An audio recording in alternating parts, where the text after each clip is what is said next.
আসসালামু আলাইকুম প্রিয় দর্শক, আশা করি সবাই ভালো আছেন। আপনাদের দোয়ায় আলহামদুলিল্লাহ আমিও অনেক অনেক ভালো আছি। দেশ ও দেশের বাইরে থেকে যারা আমাদের ভিডিওগুলো নিয়মিত দেখেন তাদেরকে ধন্যবাদ জানিয়ে আজকের ভিডিওটি শুরু করলাম। তো দর্শক, আজকের ভিডিওটি হলো দুইতলা ফাউন্ডেশনের একটি গ্রেড বিম কিভাবে আপনারা সঠিক নিয়মে বাইন্ডিং করবেন। তো আজকে আমরা এই অ্যাপ্রুভভাবে সম্পূর্ণ দেখিয়ে দেব।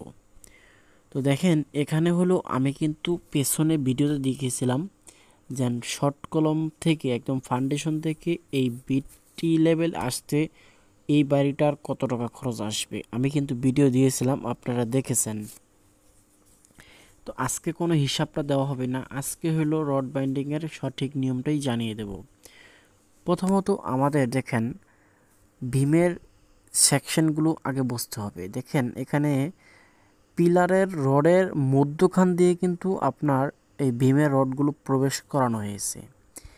প্রত্যেকটা রড দেখেন এই যে এখানেও কিন্তু ভিতরে দিয়ে প্রবেশ করানো হয়েছে, আবার ওই পারেরও কিন্তু ভিতর দিয়ে প্রবেশ করানো হয়েছে।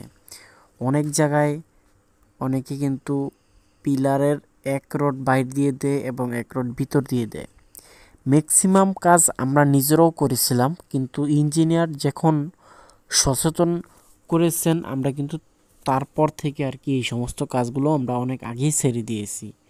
তো অনেক মানুষ ভুল করে অনেক কিছুই করে, যাই হোক আমরাও কিন্তু আগে করতাম, এখন আমরা করি না। দেখেন আমরা কিন্তু এখানে সম্পূর্ণ ভিতর দিয়ে প্রবেশ করাইছি।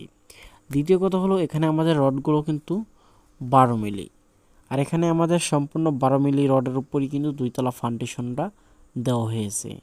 আমরা এই ভীমের ভিতরে রড ইউজ করেছি নিচে বটমে 3টা, উপরে 2টা। তো দেখেন আমাদের যে ভীমগুলো স্পেস বড় বা পিলারের এপার থেকে ওপারের স্পেসগুলো বড় আছে, সেই সমস্ত পিলারের বা সেই সমস্ত ভীমের ভিতরে কিন্তু আমরা এক্সট্রা টপ ব্যবহার করেছি। আর এখানে দেখেন এই ব্যালকনির জন্য কিন্তু আমরা সম্পূর্ণ গ্রেড বিমটা একসাথে বাইন্ডিং করে ফেলেছি। আমার কাছে এই কাজটা অত্যন্ত ভালো লেগেছে। আপনাদের কাছে যদি ভালো লেগে থাকলে অবশ্যই লাইক কমেন্ট দিয়ে সাড়া দিয়ে যাবেন। দেখেন এখানে আমরা এই বিমটা আপনাদের যে ভীমগুলো একটু বড় হবে সেই ভীমগুলো কিন্তু আমরা এক্সট্রা টপ ব্যবহার করে দিয়েছি আলাদাভাবে। আর প্রিয় দর্শক, আজকে আমাদের এই ভিডিওটি যদি আপনাদের কাছে ভালো লেগে থাকে তাহলে অবশ্যই আমাদের ভিডিওটিকে লাইক করে আমাদের চ্যানেলটি সাবস্ক্রাইব করে পাশে থাকা নোটিফিকেশনটা অবশ্যই বাজিয়ে দিবেন। প্রিয় দর্শক, এতক্ষণ আপনাদের সাথে ছিলাম আমি শাহিন। আসসালামু আলাইকুম।